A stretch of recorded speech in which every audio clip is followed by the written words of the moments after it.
Соңку күндөрү Кыргызстандагы ири базарларда иштеген соодагерлердин нааразычылыгы орун алууда. Алар өкмөттүн салык саясатына каршы экенин айтышып митингге чыгышууда. Оштогу Кара Суу базарында эмгектенген соодагерлер 29 ноябрда көзөмөл кассалык машинаны колдонууга каршы экенин айтып акцияга чыгышкан. Ушундай эле талап менен бүгүн Бишкектеги Дордой, Мадина, Ортосай базарынын соодагерлери да нааразычылыгын билдирип чыгышты. Бул маселе бүгүн Жогорку Кеңештин жалпы жыйынында көтөрүлүп, депутат Балбак Төлөбаев өкмөттү түшүндүрүү иштерин күчөтүүнү колго албаса абал курчуп кетерин эскертти. Чрезвычайный ситуация азыр.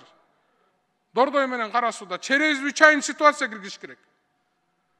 Барып налоговиктерди ичине, чатырлардын ичине коюп коюп элге түшүндүрмө бериш керек. Мондай болсо мындай налог төлөйсүң, мондан ашып кетсең мындай кыласың, тигиндей кылсаң мындай кыласың деп. Мен таң калып атам бул өкмөткө. Коркунучтуу болду. Кара Сууда мына элдер көтөрүлүп кетти, чыгып кетти көчөгө. Араң токтоттугар. А Дордойдо эртең чыкпайт деп ким кепилдик бере алат? Иштесеңер иштегиле да, иштебесеңер айтпайсыңар, биз түшүндүрүп берели барып. Биз иштей албай атабыз, биз түшүндүрө албай атабыз деп. Анда айткыла депутаттар барыбыз бар түшүндүрүп берели. Анда налоговыйдын эмне кереги бар түшүндүрө албай аткандан кийин. Жакшынакай түзгө атсак дагы ызы чыгылып элди көтөргөн атасыңар, өзүңөр отурган бутаңыңарды кесип атасыңар. Интернет аркылуу курул элек үй туурасында жарнамалап, жарандардын акчасын алып жүргөндөр көбөйүүдө. Мындан улам эл өкүлү Дастан Бекешев бул багытта Ички иштер министрлигине алдын алуунун жолун сунуштады. Ушундай учурлар өтө көп болуп калды. Бүгүн Сатурн менин конушум, эртең башка компания. Инстаграмда ачсаң ошол жерде рекламалар ар кандай жүрөт. Үйдү рассрочкага беребиз. И то мындай шарттарды окусаң күлөсүң да. Бирок биздин жарандар мен түшүнбөйм, же жомокко жакшы ишенишеби, же ишенчек жарандарбы, ишип, алар ишенип жүрүшөт да. Акчаны беришет, текшербейт. Ошондуктан милиция көп жумушту кылбай.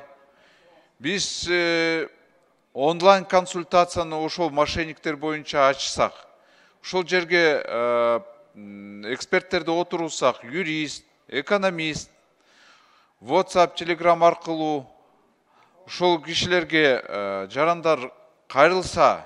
Эл менен аткаруу бийлигинин ортосунда парламент көпүрө болот деп айтылганы менен Жогорку Кеңештин трибунасында айтылган маселелер чечилбей жатканын айткан депутат Эмил Жамгырчиев түндүк-түштүк альтернативдик жолуна токтолду. Көптөн көп күткөн мынакей түндүк-түштүк жолун эптеп салдырып алдык мынакей 20-30 жылдан бери. Эл аябай сүйүнүп атса, мына бүгүнкү күндө 20 тонналык ташыган унаалар 40 тонна, 50 тоннага чейин жүктөп алып азыр жаңы салынган асфальтты камырдай жүрүп атат. Алмаз Окчанович, мунун баары айланып келип туруп мамлекеттин бюджетине залыкка тиет да. Болгон жана веса габаритти коюп коелоч деп суранганбыз, ал да жок. Бир протоколдук тапшырмага деле ишенбей деле калдык, Алмаз Окчанович. Могул жерде жөн эле какшап айтып беребиз, убактыңызды сиздикинде алабыз, өзүбүздүкүндө жоготобуз. Бирок тыянак чыкпай атпайт акыр. Сиз менен буга чейин сүйлөшкөнбүз, телефон менен сүйлөшүп атам. О жактын видеосун да жөнөтүп атам.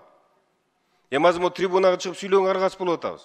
Эл өкүлү Марлен Маматалиев акыркы учурда парламентте көтөрүлгөн маселелер чечилбей жатканын айткан кесиптешин кубаттап, трибунада айтылган көйгөйлөрдү соңуна чыгаруу боюнча атайын чечим же протокол кабыл алуу керектигин билдирди. Акыркы убакта биздин ушул ар кандай маселелерибиз, бана бир передача бар да, поле чудес дегенчи. Баягы эле Акунжанович, Якубович сыяктуу эле. Биз саламыбызды эле айтып калдык да. Нарынга, Таласка, Ошко, Көлгө. Бирок айтып аткан сөздүн, көтөрүп аткан маселенин аткарылышын мен сиздерден суранат элем, биздин төрага кылуучулар бир контролго алдырып, анан сөзсүз түрдө аягына жеткизиш боюнча бир положение кабыл алабызбы, же сиздерден өзүнчө протоколдук поручение болобу, ушул жактарын карап коюңуздарды өтүнөт элем. Муну менен катар ар кандай маселе маалында социалдык экономикалык абалга байланыштуу бир катар маселелер көтөрүлдү. Акылай Маратова, Жылдыз Кадырбаева, Нью ТВ.